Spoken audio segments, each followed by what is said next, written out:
Okay, on behalf of Leeds Community Foundation and Give Bradford, very good morning and a warm welcome to this Open Grants briefing.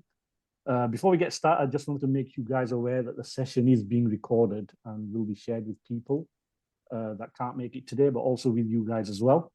If you have a mobile phone nearby, please pop it on silent for now and keep your mic muted until we get to the Q&A section at the end. But feel free to pop questions into the chat as well during the presentation, and the team will pick them up there, or we'll read them out at the end and answer the questions at that point.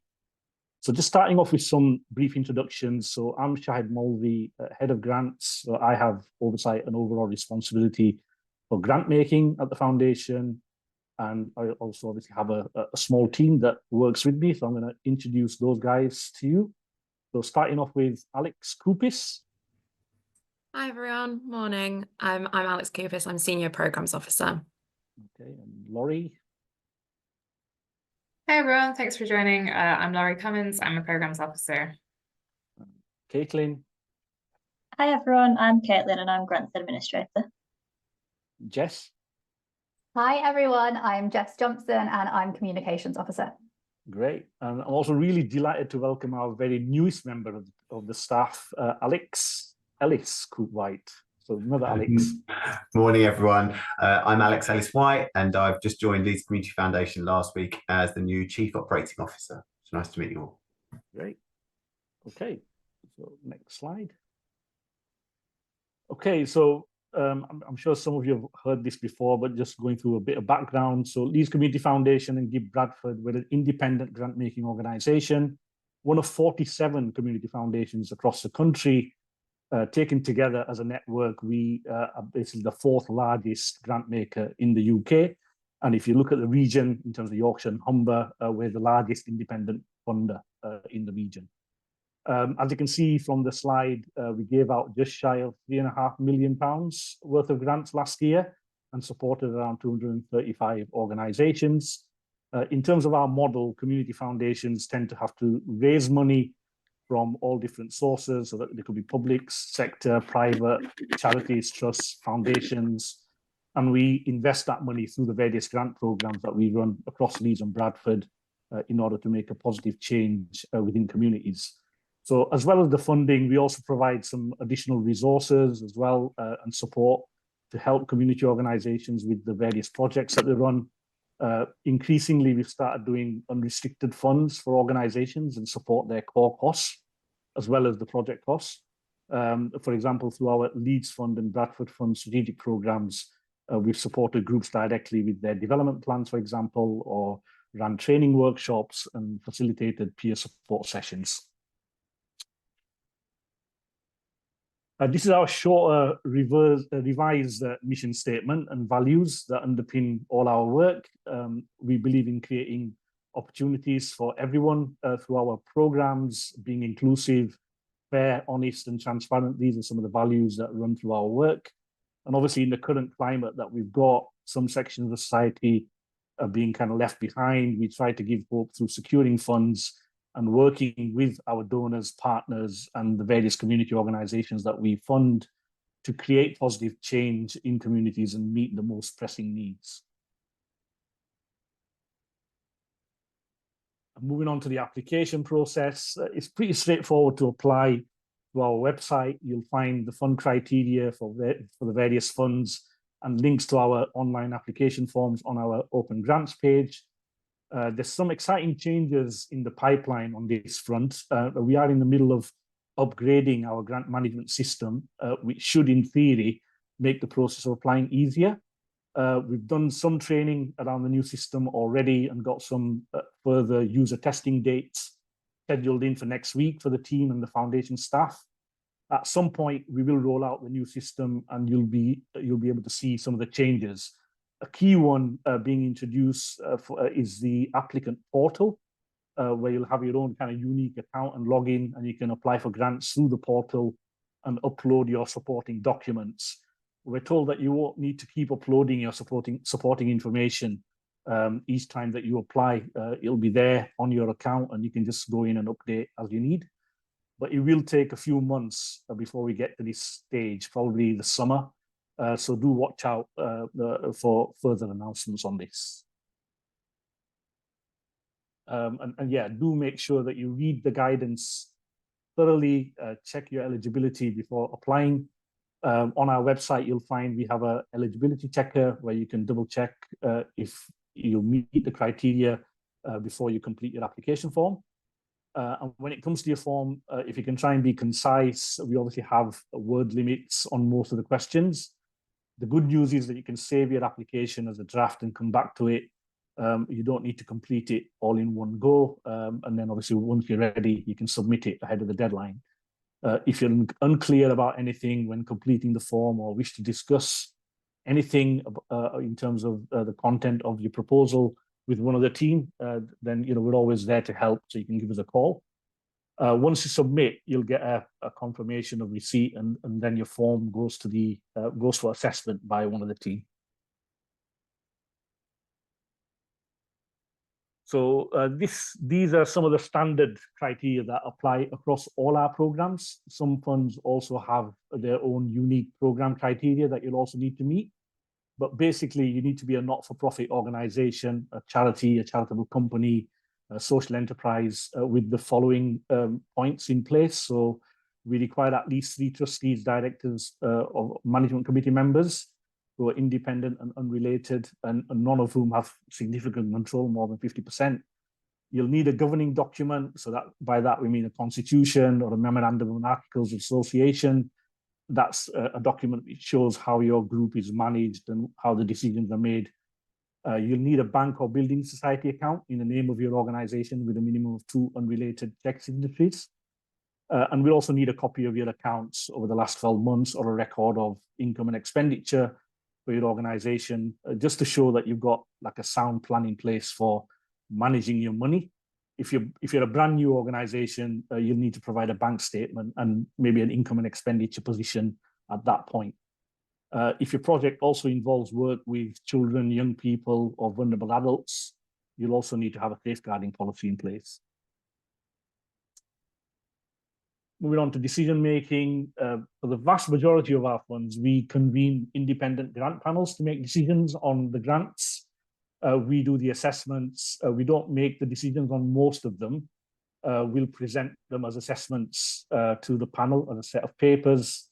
The only exception to that is currently our Microgrants program, which due to operational reasons, we convene an internal staff panel drawn from people across the organization, providing them with some exposure to grant making because they don't normally get involved in that side of things. And the panels are usually made up of funders, partners, community reps with lived experience of the issue or theme that's being considered. It's usually chaired by myself or another manager. Someone from the team will also attend, take minutes, and respond to any queries that the panel might raise about any of the applications.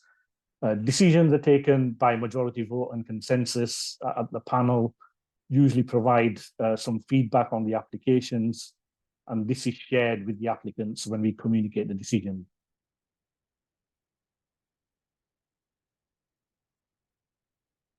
And moving on to funding tips. So we thought it might be useful just to run through some of the top tips and things to consider when you are applying for funding and completing your application form. I think the key thing with any funder, not just with the foundation, is to build a good, trusting relationship. So do speak to us if you're unsure about anything. Drop us an email, give us a call, and do ask questions and get clarification while you're applying. And when it comes to answering the questions, try and avoid jargon and acronyms as much as possible, or at least explain them. Don't assume that the assessor will know exactly what you're talking about, and try to be concise and specific in your responses. Use simple language. I think that's the point we're making. It's better to get your point across. And it goes without saying, you need to read the criteria and guidance thoroughly, have a look on the website, see if there's examples of other types of projects that we funded in the past. We'll give you some idea of what's likely to get funded through that particular program. Obviously, do some market research. What else is being delivered in your area? What makes your project particularly unique and stand out? What value does it add in terms of addressing the issue that you're hoping to tackle through your activity? The budget section is always one which people fall down on. We would value a clear budget which is broken down in as much detail as possible and also matches with the activity that you're hoping to deliver. It just gives the funder a little bit more confidence that you've really thought about the project and what you need in order to make it happen. And also consider things like value for money as well, cost per participant, for example. Is it too high? Is it okay? There could be a good reason why it's high. It could be that you're working with people with, complex needs, and just explain that if it looks high. And the other thing is, don't just tell us what you're going to do in your form. Tell us about what difference it's going to make. So ask yourself the so what question. Be mindful of the outcomes and impact that you're wanting to achieve through your project. And if it's a multi-year project, a 2-year grant or a 3-year grant, again, ensure you break the budget down by year, but also include things like inflation and cost of living elements within your budget as well, for things like staff costs, rent, and so on. This will just ensure that your project is future-proofed as much as possible. And if you include match funding in your total project costs, do tell us about that as well. How much is the match funding? Where is it coming from? When you might expect to hear in terms of a decision, if it's been secured already, if it's at application stage, just tell us as much as possible. And also, what happens if you don't secure the match? Will the project still go ahead? That's always useful to outline as well. And if you haven't applied recently within the last 12 months or so, and not submitted supporting documents already, then make sure you do that. So that's things like your accounts, your constitution, any policies that are needed as well. We're unable to assess an application if this information is missing, and could actually make your application ineligible without it as well. So just make sure that that's up to date. And then when it comes to monitoring reports, make sure that you submit those on time, and be honest as well. We want to know what went well, what didn't go to plan as well, but also what you learned, doing the project. And you can use a variety of approaches. You can use quantitative information, qualitative stuff, focus group, case studies, things like that, to report on your projects. And a good story and a case study is always welcome by most funders, obviously with the relevant permissions from the people in order for you to share that. And if you run into any problems while you're delivering and needed to request an extension, or you need to change your budget, do get in touch with us and let us know as early as possible. It's all about kind of building trust and relationship with the funder. So now I'm going to hand over to Alex Koupis, who will take you through some of the grant programs that we've got open or that are about to open. Thanks, Shahad. Yeah, I'll be going through the first two. So the first one is the Climate Action Small Grants. So this is a partnership fund with Together for Peace, who have been supporting climate action projects across Leeds for the last year or so. It's due to open towards the end of June and close at the beginning of September, but the dates just still need to be confirmed. These are grants that are up to 5,000 for up to 1 year. Groups and the activities must be based in Leeds, and organisations can apply if they've got an income of less than 150,000 in the last financial year. The fund can support kind of a range of activities that focuses on reducing carbon emissions and/or are nature friendly. So types of projects could be kind of community gardens, feasibility studies on green energy, outdoor activities, recycling initiatives. It's pretty open as long as you meet the aims of kind of the carbon emission reduction and the nature friendly focus. The process for this program is a little bit different to other ones we've run. It's a 2-stage process. So there's an application that will kind of assess and review your general eligibility as an organisation, as well as obviously meeting the aims of the fund. You will then, if you are eligible, be invited to do a quick presentation, about 2 minutes, 3 minutes, about your project actually in person. This is part of a participatory grants panel. So that's a public event that's made up of other projects that are also eligible for funding, members of the public, other interested parties. And then at the end of the event, there'll actually be a chance for people to vote on their favourite projects, and those who get obviously the highest votes will be awarded funding on the night. So it's a little bit different to our usual process, but you must be available for that event as well to be eligible overall. And more information about that will be circulated once the grant is open. The next fund that we've got is the Quickline QFutures fund. So this is still a bit of a work in progress program. So not all elements have been fully confirmed, including the open and closing dates. But what we do know and what we can say about it at the moment is that they are grants of £8,500 a year. That's a fixed grant amount for 3 years. And it's a fund with Quickline, who are an internet provider that kind of focuses on providing internet and digital in rural areas. It's looking to support young people, children, parents, families, carers around a holistic approach to digital upskilling across Leeds and Bradford. Organisations that are eligible need to just be registered in West Yorkshire and ideally working outside the inner city areas of both cities, and those will be kind of prioritised, as Quickline likes to support groups and people that are living in kind of those rural areas. The types of activities that can be funded through this would be kind of around employability, so upskilling around that, job searching, training and STEM activities. Thank you. Okay, back to me. So this is a brand new fund, one for our Bradford folk, a new program funded by JCT 600 Foundation. That's the car dealership people, hence the driving reference in the fund title. I know it's a bit cheesy, but the family wanted something which fits with their values and purpose. You can apply for a 1-year grant of up to £10,000 or a 3-year grant of up to £30,000, so that's £10,000 a year. Because of the size of the grant, you will need to be registered as a charity with the Charity Commission or as a charitable company with Companies House. The fund focus is around physical and mental health and well-being of children, young people and their families. There's a couple of examples there, but they are only examples. It can be around sport or physical activity alongside some targeted support through coaching and mentoring, for example. But it's all about raising the aspiration of young people and developing their leadership skills and confidence and empowering young people to take control. And the criteria is still to be signed off. It's not fully done yet, but we expect to launch next month.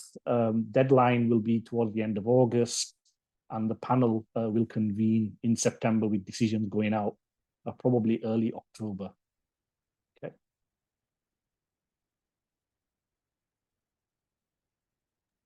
Okay, so this one's for me.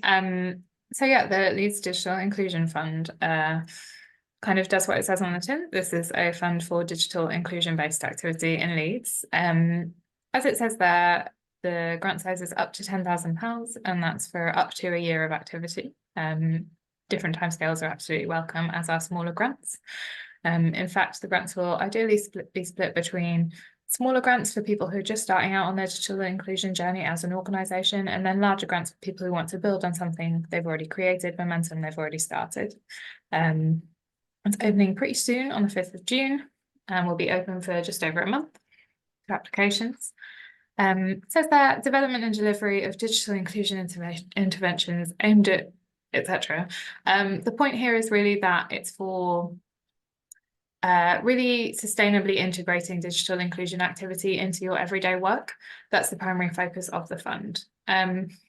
This fund is a partnership with 100% Digital Leeds, who are a council-run incredible digital inclusion agency that work with different community organisations across Leeds to support them in a lot of really personalised ways. So because it's a collaboration with them, they're able to offer a lot more support on development of your application for this fund, and they're also able to offer really specific advice on what kind of work you might need to be doing, and particularly as well what kind of equipment and connectivity needs you might have. So because of that, we're running a separate briefing event for this fund. So if you are interested in that, please do sign up for that. The video will be available online as well if you can't make the specific date, which it says there is the 6th of June. So keep an eye out for that and sign up for that one as well, if this is something that interests you. Next slide, please, Jess. So Stay Away This Winter, this is a collaboration with Leeds City Centre, Leeds City Council, who are based in Leeds City Centre, I guess. It's a fund that we've been running for several years, really successfully in collaboration with the council. So again, this is about additional to your everyday activities for really increasing the support you can offer over the winter months specifically. And it does have to be spent during the winter months, and it does have to work with people who are more vulnerable to winter pressures. There's a really wide variety of people who are more vulnerable to winter pressures, and that is recognised. So that can be everything from people with learning disabilities, particularly isolated or vulnerable families, right through to older people who I suppose are the more obvious group that are supported over winter, but just to say that it's really open to people from a really wide range of backgrounds and experiences. The fund can support quite a lot of different things. It can be really practical support like winter wellbeing equipment. A lot of the funds, the grants in previous years have supported things like blankets and warm clothes for children, coats, beds, things like that, as well as additional weekly groups for older people, trips for vulnerable people to reduce isolation, things like that.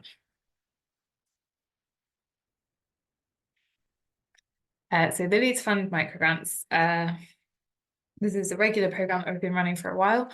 Just to say, for people who are familiar with the programme, that the frequency of the grants is slightly different this year. The next round will be opening up in October. We've just closed a round. So this is a really open fund. And you'll see there aren't too many specific examples of what can be covered by this fund. That's because the primary aim is to support communities and to support organisational development. And we recognise that that's up to you to tell us what that is. It can be a really wide range of things. Contributions to core costs are possible within this fund, just within the fact that it is a micro grant, it is up to £2,500. The priority of this fund, and for the equivalent Bradford one, which I'll talk about in a second, but is the same thing but for a different location. The priority is for organisations who are new and emerging. We prioritise organisations who have been set up within the past 5 years, and smaller organisations. So there is an income limit on this fund. So do check that out if you're interested in applying. That is quite strict because we really want to make sure that this is supporting organisations that can't get funding elsewhere, that are smaller, that are setting out, and it has a strong focus on organisational development as well. We recognise again that that could be a whole variety of things. Sometimes what's going to support your organisation best is a specific event or a specific project, but just to bear that in mind if you're applying, to really explain clearly what that is for you and why. Just another note on the Leeds Fund Microgrants, just because I noticed that we've got a few LGBTQ focused organisations at the briefing. We are currently developing a specific LGBTQIA+ microgrants programme for Leeds. We don't have the details yet, but if that's something that you'd be interested in, please do sign up for our grant alerts and you'll get more information about that. So yeah, that's it for Leeds. And then Bradford Fund Microgrants is exactly the same programme, but for Bradford. So everything I just said, but for Bradford. Great. Any questions? Maybe we could stop sharing the screen. I don't think there's any questions in the chat. I've not seen any, unless I've missed something. Take any questions if there are any. Yes, Gillian. Hi, morning. When you say that, like, the microgrants between Leeds and Bradford, if I cover Leeds and Bradford, can I apply to the two separate grants, or is it because I'm based in Leeds I can only apply for the Leeds one? Yeah, I would say prioritise. You'd be unlikely to be awarded funding for both within the same round, just because they are always very highly oversubscribed. It's more about your connection to those communities. So it's just about demonstrating exactly why you want to work in that area and with who and why. It's not specific to where you're based per se. About your track record and connection to that area as well. Yeah. That's what we're saying.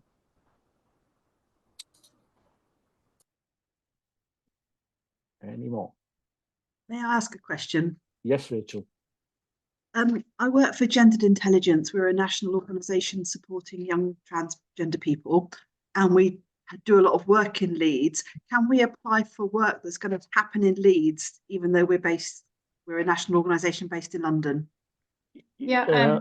Go on. Yeah. Sorry, just it depends on the fund. Some of our funds, because of who funds them, particularly statutory funds, it really does have to be that you're based in Leeds or Bradford, depending on the fund. Quite a lot of them, it doesn't know. It's just exactly as we were just saying, your track record and connection to those communities and demonstrating that. But just check fund by fund criteria. Thank you. Okay. Darryl, you got your hand up.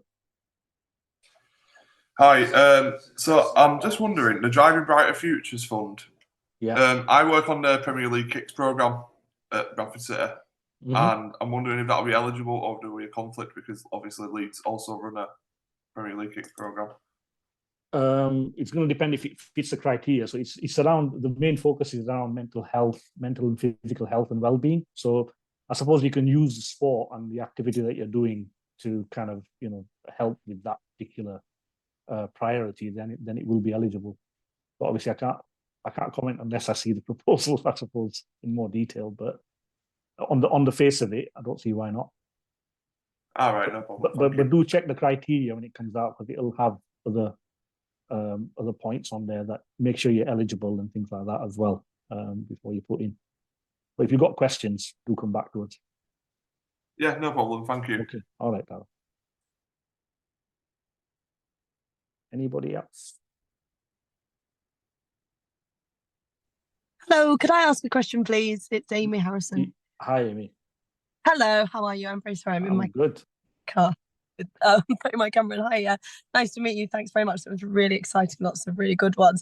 I just wondered, with the QFutures that you talked about, Alex, I know I met with Alex last week and we talked about it briefly then as well. I just wondered if we're doing work that is in rural areas, but also we work across the whole of Leeds and Bradford and the whole of Yorkshire. How do we stipulate, and how would you advise we kind of allocate resource? Would we include everything, or would we have to apply for a project where we're only working in those particular rural areas? And is it going to be clear when it comes out exactly what those areas are? Or is it a bit broader than that? So in terms of, I guess, the areas that are covered, I don't think there's going to be a specific list. We're still working on kind of what actually rural means. So if we're able to kind of put a list together, obviously we will. But the main focus is obviously outer inner city areas. But in terms of your project, it's just, stipulating how you work in those types of areas more than anything. So obviously most of the resource should probably go towards the areas that are considered rural versus kind of other areas that you'd be working in. But I don't think it's only it's for those prioritized rather than a full definitive you have to work in these areas. So priority will be given to those who are able to obviously work kind of those outer areas. In the initial conversations with the fund, I think they said they would be a bit flexible on that. Yeah, so it's not going to be hard and fast. Yeah. Okay. I'll look in that. Thank you very much. Thanks a lot. No worries. Kate, you're on mute. Hi. I just had a question about the Driving Brighter Futures fund. That sounds really great for us to think about in the future as a way of extending the work that we do. I'm from Circus Leeds, so we work with children and young people, and lots of young people, and with so we've been on the Trauma Informed project recently, and work with a lot of young people with disabilities and facing quite a lot of disadvantage. So it would be really good. I don't think we would be ready to apply for something in August. So I'm just wondering if you know what the likely future of that fund is, whether that's something that is worth us having kind of in mind for building partnerships, looking towards Bradford as something that we might be able to think about sort of more medium term, and just start to have some of those conversations so that we'd be ready in future? Or is it just a 3-year fund that will finish, do you think? Actually, no. It's fine. We've had the initial conversations with the family. They want to work with us for the next 10 years. Amazing. Yeah, so the initial agreement with them is that we'll work over the next 3 years and then review the program at the end of the 3 years. So at that point, the criteria might change. The criteria might change slightly based on the 3 years. But we're going to be accepting applications for 1- and 3-year grants in each of the 3 years. Right. So you can apply this year, you can apply next year, and the year after as well. I mean, I think if it was another kind of 6 months, then us applying for a sort of small pilot project as part of the 1 year would be a sensible thing. But I think the end of August is probably not realistic for us to have everything in place. So yeah, definitely one we'll watch out for. It's one we're really excited about, because it's a new relationship with JCT. Yeah, no, that's brilliant, isn't it? Fingers Huge for crossed. Bradford. Yeah, cool. Okay, thank you for that. Thank you. Anyone else?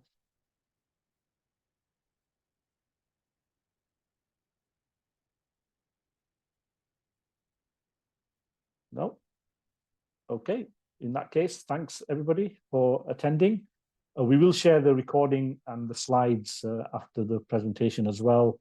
And as already been mentioned, do sign up for the funder alerts as well if you haven't done that, because that will always, sort of alert you to new funds that are opening. If you go on the website, and you can do that through there. Kate, you've got your hand up again. You're on mute. Sorry.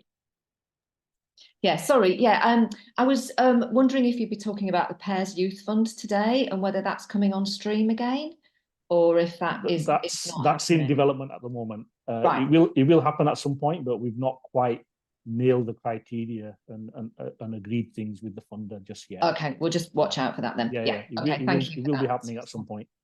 Cheers. Okay. All right. Thanks very much, everybody, and have a great weekend. Thanks for coming.